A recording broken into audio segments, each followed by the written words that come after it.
तो दोस्तों आज दिन हो चुका है 15 मई 2022 रविवार का और आज के मुख्य समाचार और बड़ी खबरें आपके लिए हाजिर हैं। दोस्तों आज के मुख्य समाचार में एक बार फिर से सीएनजी के दाम बढ़ने को लेकर बड़ी खबर है। ताज़ा जानकारी के मुताबिक प्रति किलो के हिसाब से 2 रुपए की बढ़ोतरी की गई है। इसके अलावा आज के मुख्य समाचार में देश के कई जगहों पर भयंकर आग लगने को लेकर बड़ी खबर है। ताज़ा जानकारी के मुताबिक अभी हाल ही में राजधानी दिल्ली की एक जगह पर आग लगी, जहाँ पर अब तक 27 लोगों की मौत हो चुकी है और 29 लोग अभी भी लापता हैं। साथ ही आपको बता दें, इस दिल्ली अग्निकांड को लेकर कई ऐसी खबरें आई हैं जिससे आपका दिल दहल जाएगा। इससे जुड़ी जो भी जानकारी आई है उसके बारे में अभी हम आपको विस्तार से बताएंगे। साथ ही आपको ये भी बताएंगे ताज़ा जानकारी के मुताबिक कि दिल्ली के अलावा और किन जगहों पे आग लगी है। साथ ही फिलहाल की भयंकर गर्मी देखते हुए आग लगने के मामले में देश के सभी घरों के लिए एक महत्वपूर्ण खबर आई है। बताया गया है कि 18 से 20 घंटे एसी कूलर पंखे चलाने से शॉर्ट सर्किट का है खतरा, जिसकी वजह से भयंकर आग लग सकती है। अभी हाल ही में दिल्ली के फैक्ट्री में जो आग लगी थी, जिसके बारे में अभी हमने आपको बताया कि अब तक 27 लोगों की जान जा चुकी है, तो यहाँ पर भी आग लगने का कारण शॉर्ट सर्किट बताया जा रहा है। इसके अलावा आज के मुख्य समाचार में पीएम किसान योजना को लेकर बड़ी खबर है। ताज़ा जानकारी के मुताबिक ऐसी उम्मीद है कि किसानों के खाते में 31 मई तक इस योजना की 11वीं किस्त आ सकती है, यानी कि 2,000 रुपए। साथ ही आज के मुख्य समाचार में एक बार फिर से ताजमहल को लेकर जो विवाद चल रहा है उसको लेकर बड़ी खबर है। आप हमारे मुख्य समाचार अगर रोजाना देखते होंगे तो आपको पता होगा कि अभी हाल ही में एक बीजेपी नेता ने हाईकोर्ट में एक याचिका डाली थी। याचिका में कहा गया था कि ताजमहल में कई ऐसे कमरे हैं जो कि कई सालों से बंद पड़े हैं, तो इनको खोला जाए, क्योंकि इसके अंदर कई ऐसे सबूत हो सकते हैं जिससे ये पता चलेगा कि ताजमहल असल में मुस्लिमों से नहीं बल्कि हिंदुओं से जुड़ा हुआ है। तो इस मामले को लेकर जो हाईकोर्ट में याचिका डाली गई थी उसे खारिज कर दिया गया। अब ताज़ा जानकारी ये है कि यही बीजेपी नेता ताजमहल के जो अंदर बंद कमरे हैं उसे खुलवाने के लिए देश के सबसे बड़े कोर्ट यानी कि सुप्रीम कोर्ट का दरवाजा खटखटाएंगे। इसके अलावा आज के मुख्य समाचार में एंड्रॉइड ऐप को लेकर और iOS ऐप को लेकर बड़ी खबर है। ताज़ा जानकारी आई है कि आने वाले दिनों में जल्द ही एप्पल के स्टोर से और गूगल प्ले स्टोर से 15 लाख ऐप को हटाया जा सकता है। आसान सी भाषा में यूँ भी कह सकते हैं कि इन्हें बैन किया जा सकता है। साथ ही आज के मुख्य समाचार में अक्षय कुमार के कोरोना संक्रमित होने को लेकर बड़ी खबर है। इसी की वजह से Akshay Kumar Cannes film festival में शामिल नहीं होंगे। साथ ही आज के मुख्य समाचार में केदारनाथ यात्रा के एक नए नियम को लेकर बड़ी खबर है। ताज़ा जानकारी के मुताबिक अब एक दिन में केवल 13,000 यात्री ही दर्शन के लिए जा सकेंगे। भारी भीड़ को देखते हुए ये फैसला लिया गया है। दोस्तों आज के इस मुख्य समाचार में इन सभी खबरों के अलावा भी कई और बड़ी खबरें हैं। इसी की वजह से वीडियो को थोड़ा सा भी ना भगाएं और देखें ध्यान से आखिर तक, ताकि कोई भी जानकारी मिस ना हो। वीडियो में बढ़े आगे इससे पहले बस आपसे एक छोटी सी रिक्वेस्ट है कि वीडियो को लाइक कर दें और शेयर कर दें, क्योंकि आपका लाइक और शेयर करना ही होता है हमारी मेहनत का फल। तो आइए बिना देर किए चलते हैं सीधे आज की पहली बड़ी खबर की तरफ।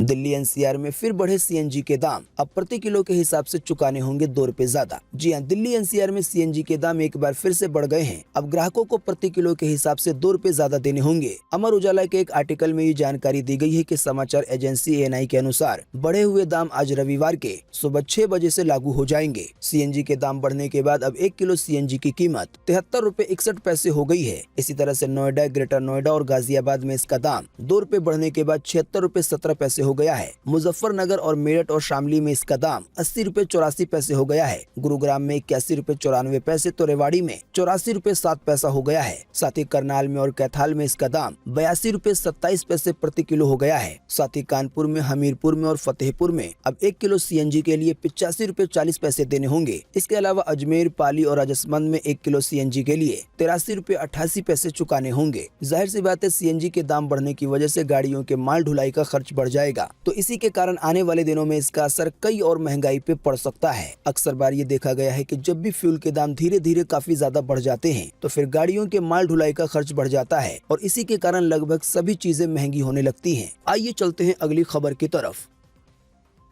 दिल्ली की एक बिल्डिंग में भयंकर आग लगने की वजह से 27 लोगों की हुई मौत, वहीं 29 लोग अभी भी हैं लापता। बिल्डिंग के मालिक को ले लिया गया है हिरासत में। जी हां, देश की राजधानी दिल्ली में शुक्रवार को मुंडका मेट्रो स्टेशन के पास 3 मंजिला कमर्शियल बिल्डिंग में आग लग गई। जानकारी के मुताबिक अब तक आग लगने से 27 लोगों की जलकर मौत हो चुकी है। वहीं दमकल अधिकारी ने बताया है कि रेस्क्यू ऑपरेशन खत्म हो गया है। हालांकि ये दावा किया गया है कि मरने वालों की संख्या 30 हो सकती है। असल में घटना स्थल से कुछ ऐसे अवशेष मिले हैं जिनके शव होने का संदेह है। है, यानी कि कुछ लोग इतने भयंकर तरीके से जल गए हैं कि ये समझ नहीं आ रहा है कि ये इंसान है भी या नहीं। इसी की वजह से बताया गया है कि इनकी जांच कराई जाएगी। अधिकारियों का शक अगर सही साबित हो जाता है तो फिर मरने वालों की संख्या 27 से बढ़ जाएगी। वहीं इस अग्निकांड को लेकर एक और बड़ी परेशानी ये है कि फिलहाल 29 लोग लापता हैं, जिनमें 24 महिलाएं हैं। लापता लोगों की ये लिस्ट संजय गांधी अस्पताल ने तैयार की है। ये लिस्ट उन लोगों की शिकायतों के आधार पर बनाई गई है जो इस बिल्डिंग में काम करने वाले अपने परिजनों की तलाश कर रहे हैं। आप नहीं जानते हैं तो आपको बता दें कि आग लगने की सूचना अभी हाल ही में बीते शुक्रवार को शाम 4:40 पे मिली थी। वैसे आप नहीं जानते हैं तो आपको बता दें कि आग लगने की सूचना बीते शुक्रवार को शाम के 4:40 पर मिली। आग को काबू करने में लगभग 7 घंटे का समय लग गया। रेस्क्यू टीम ने इमारत की खिड़कियों को तोड़कर लगभग 150 लोगों को बचा लिया। इस भयंकर आग लगने के बारे में बताया गया है कि इमारत की पहली मंजिल पर सीसीटीवी की फैक्ट्री है, यानी कि सीसीटीवी कैमरे बनाए जाते हैं। साथ ही यहाँ पर एक गोदाम भी है। जानकारी के मुताबिक यहाँ शॉर्ट सर्किट से लगी आग ने भयंकर रूप धारण कर लिया और कई लोगों की जान चली गई। जिस समय आग लगी उस समय फैक्ट्री में काफी संख्या में मजदूर काम कर रहे थे। साथ ही ये जानकारी मिली है कि इस फैक्ट्री में पुरुष से ज्यादा महिलाएं काम करती थी। साथ ही इस अग्निकांड को लेकर ये भी जानकारी दी गई है कि कई लोगों ने जान बचाने के लिए ऊपर से ही छलांग लगा दी। हालांकि वो घायल हुए पर उनकी जान बच गई। बताया गया जिस समय आग लगी उस समय दमकल केंद्र की 27 गाड़ियां भेजी गई। आप इसी से अंदाजा लगा सकते हैं कि आग कितनी ज्यादा भयानक थी। इस भयंकर हादसे को लेकर स्थानीय लोगों ने बताया कि बिल्डिंग में जगह कम थी और ज्यादा लोग काम कर रहे थे। ऐसे में जब आग लगी तो अफरा तफरी मच गई। साथ ही फैक्ट्री को लेकर कुछ लापरवाही की भी खबरें आई हैं। बताया गया है कि बिल्डिंग से निकलने के लिए केवल एक ही रास्ता था। साथ ही जो आग बुझाने वाले उपकरण होते हैं वो भी सही नहीं थे। बाकी जैसा कि हमने आपको बताया कि रेस्क्यू ऑपरेशन तो खत्म हो गया है, लेकिन अभी भी कई लोग अपनों को ढूंढने के लिए यहाँ वहाँ भटक रहे हैं। देखें इसकी ज्यादा जानकारी अगली खबर में। आइए चलते हैं अगली खबर की तरफ।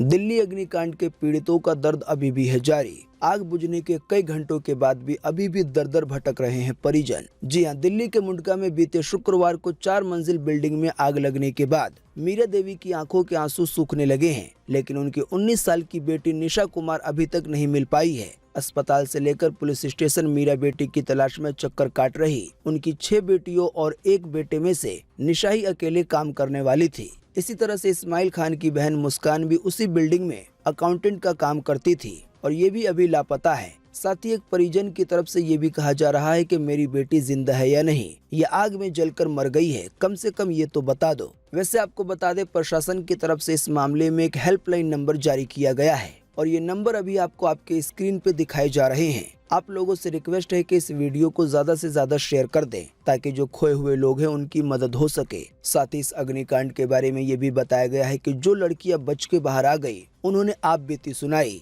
देखें इससे जुड़ी ज्यादा जानकारी अगली खबर में। आइए चलते हैं अगली खबर की तरफ। जिंदा बची लड़कियां बोली धुएं से घुट रहा था दम, लेकिन अधिकारियों ने नहीं तोड़ने दिए खिड़की के कांच। जी हां, मुंडका में हुई भयंकर त्रासदी मौत के चुंगल से बचकर आई घायल लड़कियों का गुस्सा 7वें आसमान पर है। इस अग्निकांड में जो लड़कियां बच गई वो अपने परिजनों के साथ बीते शनिवार को घटना स्थल पे पहुंची। इन्हीं लड़कियों की तरफ से बताया गया कि जब बिल्डिंग में आग लगना शुरू हुई तो धुएं को निकालने के लिए ये कहा गया कि खिड़की के कांच तोड़ दो, लेकिन जो वहां अधिकारी थे कंपनी के, उन्होंने कांच तोड़ने से मना कर दिया। हालांकि बाद में जब बाहर से लोगों ने देखा कि बिल्डिंग में से धुआं निकल रहा है तो फिर बाहर से शीशे को तोड़ा गया और कई लोगों की जान इससे बच सकी। दोस्तों, जैसा कि आप जानते हैं कि अभी भयंकर गर्मी का मौसम है, इसी की वजह से आग लगने का खतरा भी बढ़ गया है। बीते शुक्रवार के अगले ही दिन यानी कि शनिवार को दिल्ली के एक और फैक्ट्री में आग लग गई। देखें इसकी ज्यादा जानकारी अगली खबर में। आइए चलते हैं अगली खबर की तरफ। दिल्ली के नरेला औद्योगिक इलाके में एक प्लास्टिक फैक्ट्री में लगी आग। मौके पर पहुंची दमकल की 22 गाड़ियां। जी हां, दिल्ली के नरेला से भी आग लगने की खबर आई है। बताया जा रहा है कि आग एक प्लास्टिक फैक्ट्री में लगी है। सूचना मिलते ही दमकल विभाग की 22 गाड़ियां आग बुझाने के लिए मौके पर जुट गई। फिलहाल इस बात की जानकारी नहीं मिली है कि यह आग कैसे लगी है। फिलहाल इस बात की भी जानकारी नहीं मिल पाई है कि इस वाले अग्निकांड में जान या माल का नुकसान हुआ है या नहीं। आग लगने की एक और भयंकर खबर देखें अगली खबर में। आइए चलते हैं अगली खबर की तरफ।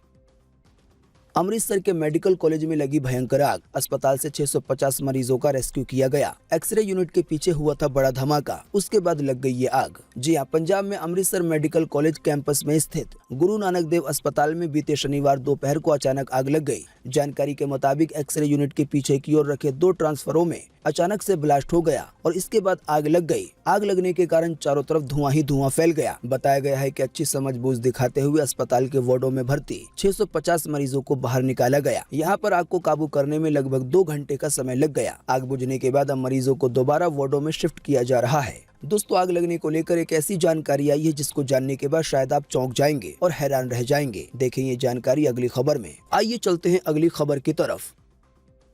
बीते 5 सालों में 80,000 से ज्यादा लोग जिंदा जल गए। जी हाँ, वैसे आप नहीं जानते हैं तो आपको बता दें कि देश भर में आग लगने की घटनाएं हर साल सैकड़ों में नहीं बल्कि हजारों में होती है। अभी हाल ही में साल 2020 में देश भर में आग लगने की घटनाएं 9300 से ज्यादा हुई। वहीं इन घटनाओं में 9110 लोग जलकर मर गए। इसी तरह से 2019 में 10,000 से ज्यादा लोग जलकर मरे, 2018 में 12,000 से ज्यादा लोग, 2017 में 13,000 से ज्यादा लोग, 2016 में 16,000 से ज्यादा लोग, वहीं 2015 में 17,000 से ज्यादा लोग जिंदा जल के मर गए और करीब बीते 5 सालों में 80,000 से ज्यादा लोग जिंदा जल के मरे हैं। दोस्तों, आग लगने के मामले में आम घरों को लेकर भी एक महत्वपूर्ण जानकारी सामने आई है। आपको बता दें ये खबर देश के सभी घरों के लिए बेहद ही महत्वपूर्ण है। तो देखें ये खबर अगली खबर में। आइए चलते हैं अगली खबर की तरफ।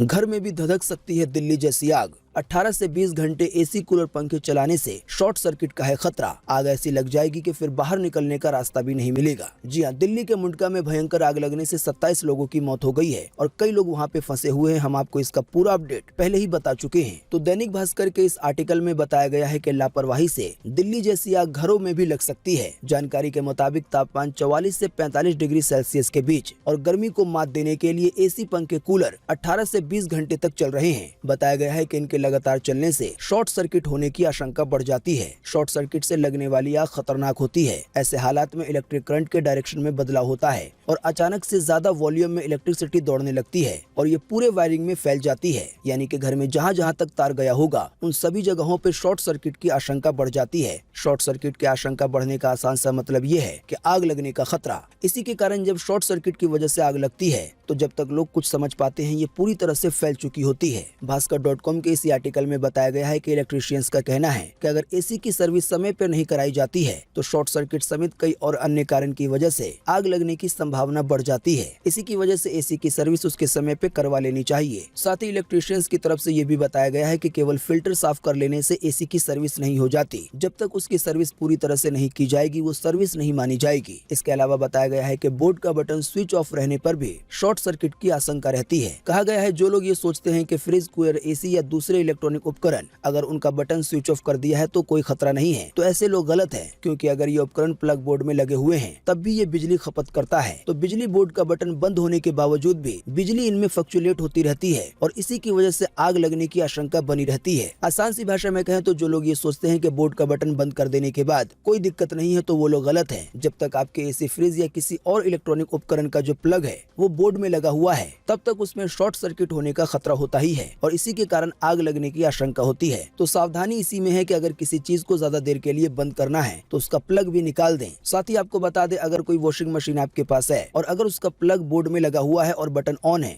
लेकिन वो चल नहीं रहा है तो 7 वोल्ट तक की बिजली खाएगा और अगर आपने बोर्ड का बटन बंद कर दिया तब भी वो 4 वोल्ट की बिजली खाता है। बाकी आग से और ज्यादा सुरक्षित होने के लिए आप अपने घर में अग्निशमन यंत्र रख सकते हैं। आइए चलते हैं अगली खबर की तरफ। मध्य प्रदेश में ड्राइवर को जिंदा जलाया गया। पिकअप गाड़ी ने बच्ची को कुचला तो भीड़ ने गाड़ी में लगाई आग और फिर ड्राइवर को उसी में फेंक दिया। मध्य प्रदेश के अलीराजपुर में एक पिकअप वैन ने 8 साल की बच्ची को कुचल दिया। हादसे में बच्ची की मौके पर ही मौत हो गई। गुस्साए लोगों ने ड्राइवर की जमकर पिटाई करते हुए पिकअप में आग लगा दी और फिर ड्राइवर को भी उसी आग में फेंक दिया। बुरी तरह से झुलसे ड्राइवर की इलाज के दौरान मौत हो गई। इस घटना का वीडियो सामने आया है जिसमें लोग ड्राइवर से मारपीट करते और वाहन में आग लगाते दिख रहे हैं। आइए चलते हैं अगली खबर की तरफ। पीएम किसानों के खातों में 31 मई तक आएगी इस योजना की 11वीं किस्त। जी हां, पीएम किसान सम्मान निधि योजना के करीब 12 करोड़ लाभार्थियों का इंतजार खत्म होने वाला है। ताज़ा अपडेट के मुताबिक सूत्रों के हवाले से कहा गया है कि इस योजना के तहत गरीब किसानों के खातों में आने वाली 11वीं किस्त यानी कि 2-2 हजार रुपए 31 मई तक आ सकते हैं। वैसे आप नहीं जानते हैं तो आपको बता दें कि भारत सरकार की एक योजना है पीएम किसान सम्मान निधि योजना के नाम से। इसके तहत देश के गरीब किसानों को हर साल 6,000 रुपए दिए जाते हैं 2-2 हजार रुपए की 3 किस्तों में। तो इसी की 11वीं किस्त आने वाले 31 मई तक आ सकती है। आइए चलते हैं अगली खबर की तरफ। ताजमहल से जुड़ा विवाद अभी भी चलता रहेगा। हाईकोर्ट से फटकार लगने के बाद अब देश के सबसे बड़े कोर्ट यानी कि सुप्रीम कोर्ट में लगाई जाएगी गुहार। बीजेपी नेता ने कहा कि दरवाजे खुलवा कर रहेंगे। जी हां, हाईकोर्ट की फटकार के बाद याचिकाकर्ता ने कहा है कि कोर्ट के फैसले में दर्ज है कि इस मुद्दे पे बहस होनी चाहिए। जैसा कि हमने आपको वीडियो के शुरू में बताया कि एक बीजेपी नेता ने ताजमहल के कुछ बंद कमरों को लेकर, जो कि कई सालों से बंद हैं, उसको लेकर कोर्ट में याचिका डाली कि इनको खुलवाया जाए। उनका ऐसा मानना है कि इन कमरों में हिंदू धर्म से जुड़ी कई चीजें हो सकती हैं, जिससे ये जानने में आसानी मिलेगी कि ताजमहल असल में मुस्लिमों से नहीं बल्कि हिंदुओं से जुड़ा हुआ है। हालांकि जब ये याचिका हाईकोर्ट में डाली गई तो हाईकोर्ट की तरफ से फटकार लगाई गई और कहा गया कि कल को आप बोलेंगे कि जजों के चैम्बर भी खोले जाए। आसान सी भाषा में कहें तो हाईकोर्ट का ये कहने का मतलब था कि कई सारी ऐसी चीजें हैं जो कि आम जनता के लिए इस तरह से नहीं खोली जा सकती। पर इस मामले के जो याचिकाकर्ता हैं यानी कि अयोध्या के बीजेपी नेता डॉक्टर रजनीश सिंह, वो हार मानने के लिए तैयार नहीं है। उनकी तरफ से कहा गया है कि जल्दी हम देश के सबसे बड़े कोर्ट यानी कि सुप्रीम कोर्ट में याचिका दायर करेंगे। दोस्तों, अगली खबर के बारे में बताने से पहले आपके लिए एक बड़ा सर्वे और एक बड़ा सवाल। अगर आप इसमें हिस्सा लेंगे और इसका जवाब देंगे तो इससे काफी कुछ पता चलेगा। दोस्तों, अभी बीते कई दिनों से मैरिटल रेप का नाम आपको सुनने को मिल रहा होगा। जो लोग नहीं जानते उनको बिल्कुल आसान सी भाषा में बता दें कि मैरिटल रेप उसे कहा जाता है जब कोई पति अपनी पत्नी से जबरदस्ती संबंध बनाए। तो दोस्तों, आज का जो सर्वे है वो इसी से जुड़ा हुआ है। पति को पत्नी से जबरदस्ती संबंध बनाने का हक है या नहीं? आपकी नजर में ये अपराध है या सही है? इस पर आपकी पर्सनल राय क्या है? फटाफट से आप अपना जवाब इसी वीडियो के नीचे कमेंट बॉक्स में लिख डालिए। आइए चलते हैं अगली खबर की तरफ।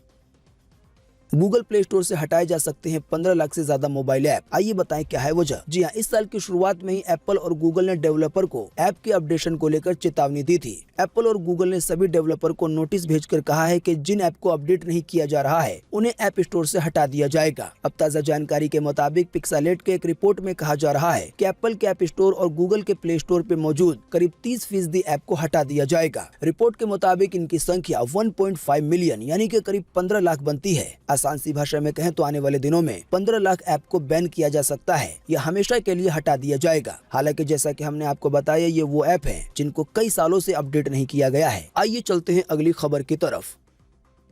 अक्षय कुमार हुए कोरोना संक्रमित, इसी के कारण कान फिल्म फेस्टिवल में नहीं करेंगे शिरकत। जी हां, बॉलीवुड अभिनेता अक्षय कुमार कोरोना से संक्रमित हो गए हैं। इस बात की जानकारी अभिनेता ने खुद ट्विटर हैंडल के जरिए दी है। आपको बता दें कि इस बार कान फिल्म फेस्टिवल में भारत को कंट्री ऑफ ऑनर के रूप में आमंत्रित किया गया था। इसीलिए अक्षय कुमार केंद्रीय मंत्री अनुराग ठाकुर के साथ इस फेस्टिवल में शिरकत करने वाले थे। हालांकि अब कोरोना होने के कारण वो इस फेस्टिवल में शिरकत नहीं कर पाएंगे। आइए चलते हैं अगली खबर की तरफ। बीते रोज एक बार फिर से मिले 2800 से ज्यादा नए मामले कोरोना वायरस के। इसी दौरान 10 से ज्यादा लोगों ने फिर गंवाई है अपनी जान कोरोना के कारण देश भर में। जी हां, बीते रोज लगभग 24 घंटे में एक बार फिर से 2800 से ज्यादा नए मरीज मिले हैं। साथ ही इसी दौरान 10 से ज्यादा लोगों की जान गई है कोरोना के कारण। अभी तक अपने देश में 5,24,201 लोगों की जान जा चुकी है कोरोना के कारण। जब से अपने देश में कोरोना की शुरुआत हुई है तब से लेकर अब तक। हालांकि अच्छी बात यह रही कि बीते रोज लगभग 24 घंटे में 3300 से ज्यादा लोग ठीक भी हुए हैं। एक्टिव संख्या की बात करें तो अभी पूरे देश भर में 18,096 मरीज हैं, यानी कि ये वो लोग हैं जिनका अभी भी कोरोना के लिए इलाज चल रहा है। आइए चलते हैं अगली खबर की तरफ। रणवीर सिंह की फिल्म दूसरे दिन ही फ्लॉप हुई घोषित, कमाई में बढ़ोतरी की उम्मीद है कम। जी हां, हिंदी सिनेमा के हीरो नंबर 1 कहलाने वाले अभिनेता रणवीर सिंह की फिल्म जैश भाई जोरदार के कलेक्शन में रिलीज के दूसरे दिन मामूली सुधार हुआ, लेकिन पहले दिन फिल्म की ओपनिंग के आए कलेक्शन के शुरुआती आंकड़े आखिरी संख्या आने के बाद और टूटे हैं। कुल मिलाकर ये कहा जा रहा है कि ये फिल्म फ्लॉप हो सकती है। आइए चलते हैं अगली खबर की तरफ। यूएई को मिल गया नया राष्ट्रपति। अबू धाबी के क्राउन प्रिंस शेख मोहम्मद होंगे अगले प्रेसिडेंट। शेख खलीफा के निधन के बाद लिया गया है ये फैसला। जी हां, शेख मोहम्मद बिन जायद अल नहयान संयुक्त अरब अमीरात के नए राष्ट्रपति होंगे। खलीज टाइम की रिपोर्ट के मुताबिक 61 वर्षीय नेता देश के तीसरे राष्ट्रपति नियुक्त किए गए हैं। आप हमारे मुख्य समाचार अगर रोजाना देखते होंगे तो आपको पता होगा कि अभी हाल ही में यूएई के राष्ट्रपति का निधन हो गया था और इसके कारण अपने देश में भी बीते शनिवार को राज्य शोक घोषित किया गया था। पीएम मोदी ने भी इस निधन पर शोक जताया था। आइए चलते हैं अगली खबर की तरफ। अब श्रद्धालु अच्छे से कर सकेंगे बाबा केदारनाथ के दर्शन, क्योंकि भीड़ को कंट्रोल करने के लिए केवल एक दिन में 13,000 यात्री ही धाम जाएंगे। जी हां, केदारनाथ में भारी भीड़ को देखते हुए प्रशासन ने यह फैसला लिया है कि एक दिन में अब केवल 13,000 श्रद्धालुओं को ही भेजा जाएगा। बात यह है कि लगभग 2 साल के बाद पूरी तरह से केदारनाथ धाम को खोला गया है। इसी की वजह से श्रद्धालुओं की भक्तों की संख्या बहुत ज्यादा है। इसी के कारण लाख कोशिशों के बावजूद भी कई तरह की दिक्कतें सामने आ रही थी। तो इन्हीं सब परेशानी को देखते हुए प्रशासन ने ये फैसला लिया है कि अब एक दिन में केवल 13,000 श्रद्धालुओं को दर्शन के लिए भेजा जाएगा, यानी कि भीड़ अनलिमिटेड नहीं होगी। आइए चलते हैं अगली खबर की तरफ। बैडमिंटन खेल में भारत ने रचा इतिहास। 73 साल में पहली बार थॉमस कप खिताबी मुकाबला खेलेगी भारतीय टीम। रविवार को इंडोनेशिया से होगा फाइनल। जी हां, भारतीय पुरुष बैडमिंटन टीम ने इतिहास रच दिया है। हमारी यानी कि भारत की टीम ने थॉमस कप टूर्नामेंट के फाइनल में जगह बना ली है। आपको बता दें, थॉमस कप का आयोजन 1949 से हो रहा है और ऐसा पहली बार हुआ है कि भारतीय बैडमिंटन टीम ने फाइनल में जगह बनाई है, यानी कि 73 साल में पहली बार। आज रविवार को इंडोनेशिया के साथ भारत का फाइनल है। अगर भारत जीत जाता है तो एक और बड़ा इतिहास क्रिएट हो जाएगा। आइए चलते हैं अगली खबर की तरफ। बीते रोज के आईपीएल मैच में कोलकाता ने हैदराबाद को हराया। आइए बताएं ताजा अपडेट। जी हां, बीते रोज के आईपीएल मैच में कोलकाता ने पहले बल्लेबाजी करते हुए 6 विकेट के नुकसान पे 20 ओवर में 177 रन बनाए। हालांकि इसके जवाब में सनराइजर्स हैदराबाद 8 विकेट के नुकसान पे 20 ओवर में 123 रन बना सके और इस मैच को हार गई। आईपीएल देखने के शौकीनों को बता दें कि आज आईपीएल के 2 मैच खेले जाएंगे। पहला मैच होगा दोपहर 3:30 बजे, जिसमें आमने सामने होंगे चेन्नई सुपर किंग और गुजरात टाइटंस। वहीं दूसरा मैच खेला जाएगा शाम के 7:30 बजे, जिसमें आमने सामने होंगे लखनऊ सुपर जायंट्स और राजस्थान रॉयल्स। तो दोस्तों, आज 15 मई 2022 के यही मुख्य समाचार और बड़ी खबरें थी। उम्मीद करते हैं इससे आपको काफी कुछ जानकारी मिली होगी। वीडियो देखने के लिए आपका बहुत बहुत धन्यवाद। Thanks for watching.